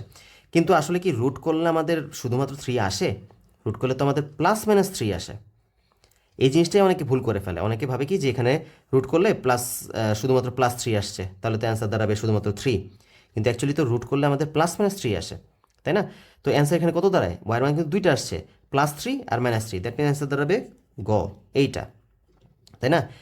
তো এই জায়গাটায় অনেকে ভুল করে, অনেকে এভাবে ডিরেক্ট 9কে ওই পাশে নিয়ে প্লাসটা দিয়ে শুধুমাত্র অ্যান্সার করে আসে। তো পরীক্ষার হলে গিয়ে কিন্তু এই ব্যাপারগুলোতে খুব ঠান্ডা মাথায় কাজ করতে হবে। এগুলো ছোটো ছোটো মিস্টেক কিন্তু করা যাবে না। এগুলো করলে কিন্তু একটা মাস তোমার চলে যাবে, ঠিক আছে? তো এই ব্যাপারগুলো কিন্তু খুব ভালোভাবে মাথায় রাখতে হবে। হ্যাঁ, যদি এখানে কোনো শর্ত দেওয়া থাকতো, এত সমীকরণের সমাধান সেট নিচের কোনটি, যদি বলে দিত যে ওয়াইয়ের মান 0 থেকে বড়, অথবা যদি বলে দিত যে ওয়াই বিলংস টু এন, মানে স্বাভাবিক সংখ্যা, তখন তুমি বলতে পারতো যে না, মাইনাসটা বাদ চলে যাবে, ঠিক আছে? শর্তের দিকেও আমাদের ফোকাস রাখতে হবে। তো সব কিছু মিলে দেখা যায় যে এই জায়গাটায় অনেকেরই ভুল হয়ে যায়। আচ্ছা, তারপরে চলে আসি 36। ত্রিভুজের ক্ষেত্রে ত্রিভুজের একটি বাহুকে বর্ধিত করলে যে বহিস্থ কোণ উৎপন্ন হয় তা এর বিপরীত অন্তস্থ কোণদ্বয়ের সমষ্টির সমান। এটা কি কারেক্ট? দেখো তো, একটা ত্রিভুজের একটা বাহুকে বর্ধিত করলে যে বহিস্থ কোণ উৎপন্ন হয় তা এর বিপরীত অন্তস্থ কোণ, বিপরীত বলতে বোঝাচ্ছে এটার সাথে যেটা না, সেটা বাদে বাকি যে দুইটা, এই দুইটার সমষ্টির সমান। অর্থাৎ এটা যদি এক্স হয়, এটা যদি ওয়াই হয়, এটা হচ্ছে x+y। হ্যাঁ, এটা তো কারেক্ট, এটা তো আমরা শিখছি, আমাদেরটা উপপাদ্যে আমরা শিখছি যে কোনো ত্রিভুজের এক বাহুকে বর্ধিত করলে যে বহিস্থ কোণ উৎপন্ন হয় তার বিপরীত অন্তস্থ কোণদ্বয়ের সমষ্টির সমান। তো এটা তো কারেক্ট, এটা একটা কারেক্ট। ত্রিভুজের 3 কোণের সমষ্টি 2 সমকোণ। একটা ত্রিভুজের 3 কোণের সমষ্টি হচ্ছে 2 সমকোণ। 2 সমকোণ মানে কি? এক সমকোণ মানে হচ্ছে 90 ডিগ্রি, তাহলে 2 সমকোণ মানে কত? 90 দুগুণে 80, 180। তার মানে ত্রিভুজের 3 কোণের সমষ্টি 180 ডিগ্রি। হ্যাঁ, এটাও তো সঠিক, কারণ আমরা জানি ত্রিভুজের 3 কোণের সমষ্টি 180 ডিগ্রি, এটাও কারেক্ট। সমকোণী ত্রিভুজের সূক্ষ্মকোণদ্বয় পরস্পর পূরক। একটা সমকোণী ত্রিভুজের সূক্ষ্মকোণদ্বয়, সূক্ষ্মকোণ মানে কি? 90 ডিগ্রি থেকে 0 ডিগ্রি থেকে বড়, 90 ডিগ্রি থেকে ছোট কোণকে বলি আমরা সূক্ষ্মকোণ। তো একটা সমকোণী ত্রিভুজের এটা হচ্ছে সমকোণ, অর্থাৎ এটা হচ্ছে 90 ডিগ্রি।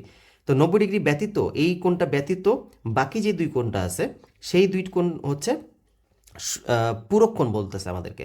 দেখো তো, এটা যদি হয় 90 ডিগ্রি, তাহলে বাকি দুইটা কোণের সমষ্টি কত দাঁড়াবে? যেহেতু ত্রিভুজের 3 কোণের সমষ্টি 180 ডিগ্রি, তাহলে বাকি দুই কোণের সমষ্টি কত দাঁড়ায়? 90 ডিগ্রি, তাই না? বাকি দুই কোণের সমষ্টি 90 ডিগ্রি দাঁড়াইছে। এখন বলছে যে এরা কি পরস্পর পূরক কিনা। পূরক কোণের সংজ্ঞা থেকে আমরা কি জানি? পূরক কোণ হচ্ছে যদি দুটি কোণের সমষ্টি 90 ডিগ্রি হয়ে যায়, তখন তাদেরকে বলি আমরা পূরক কোণ। আর যদি দুটি কোণের সমষ্টি 180 ডিগ্রি হয়, তখন তাদেরকে একজন আরেকজনের বলি আমরা সম্পূরক কোণ। তো এটা তো কারেক্ট, যে কারণ দেখতে পাচ্ছি যে দুইটা কোণের সমষ্টি 90 ডিগ্রি, তার মানে অবশ্যই এরা একজন আরেকজনের পূরক কোণ। তো এখানে এটাও কারেক্ট, অ্যান্সার হচ্ছে ঘ। তারপর চলে যাই 37, 38। কি বলছে?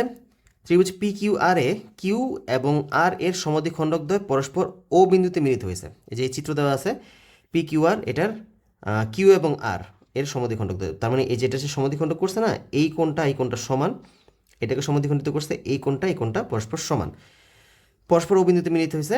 তাহলে উপরের তথ্যের আলোকে নিচের 37, 38 নং প্রশ্নের উত্তর দাও। ও কিউ আর এর মান কত? O Q R কোনথায়?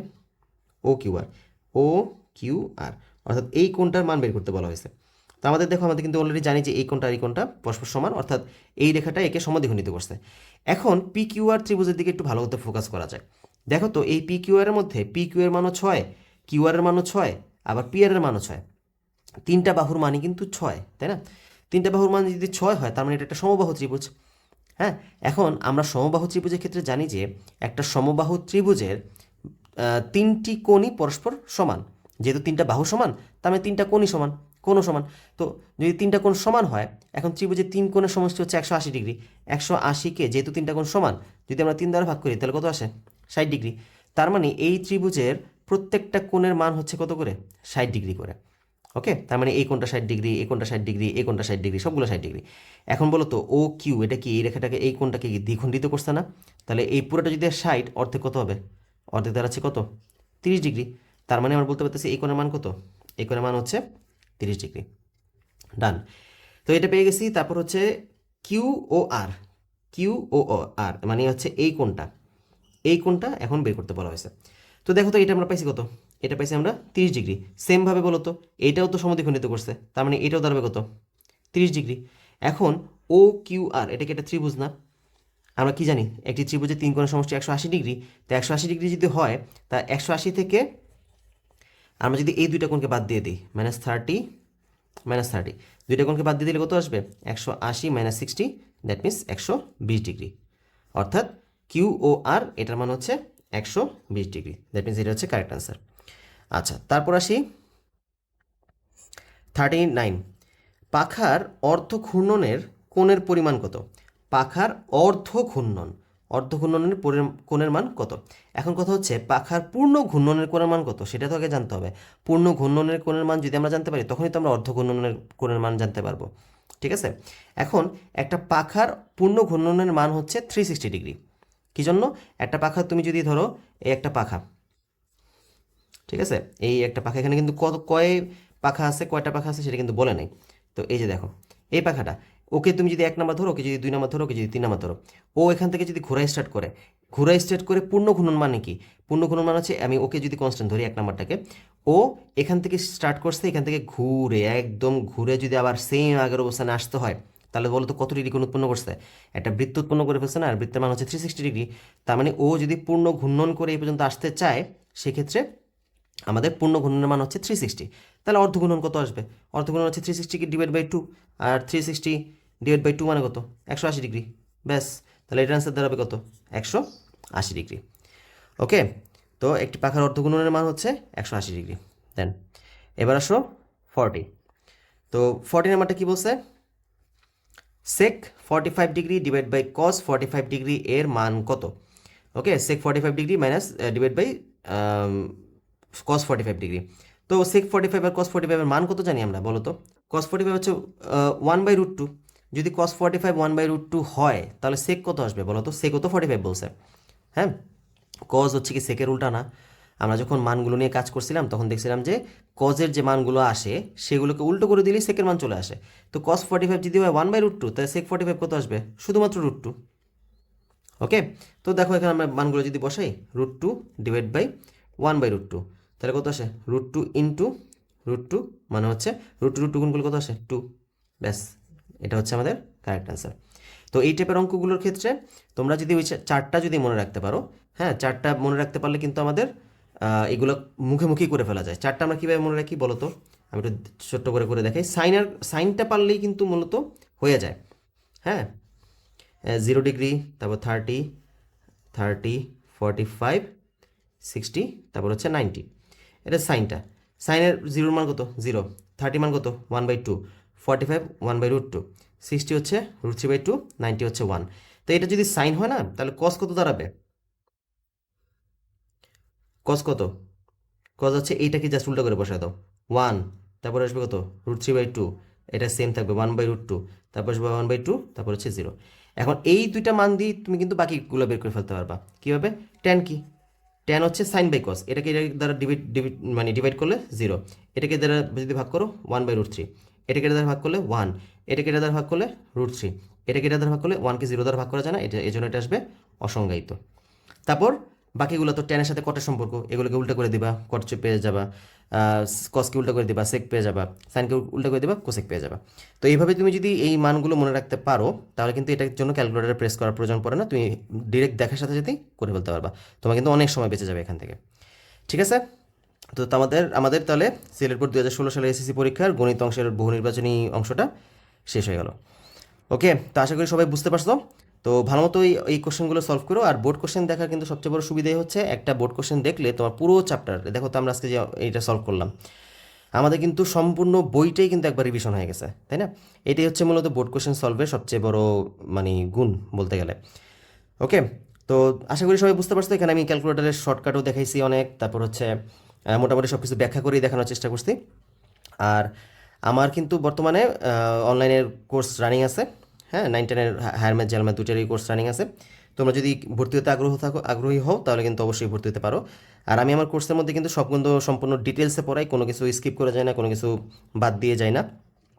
সম্পূর্ণ 100% বেসিক ব্যাখ্যা করে, প্রাথমিক আলোচনা, তারপর হচ্ছে সূত্রের ব্যাখ্যা ট্যাখ্যা সব কিছু, সূত্রের প্রমাণ সব কিছু দেখে কিন্তু আমি পড়ানোর চেষ্টা করি। তো কেউ যদি কোর্সে পড়তে আগ্রহী থাকো তাহলে অবশ্যই এনরোল করতে পারো। আশা করি ভালো কিছুই পাবা। মোটামুটি গণিতের ভালো বেসিক স্ট্রং করে তুমি সামনের দিকে আগাতে পারবা। ঠিক আছে, তো ধন্যবাদ সবাইকে ভিডিওটা দেখার জন্য। পরবর্তী ভিডিওতে দেখা হবে। Till then, good by.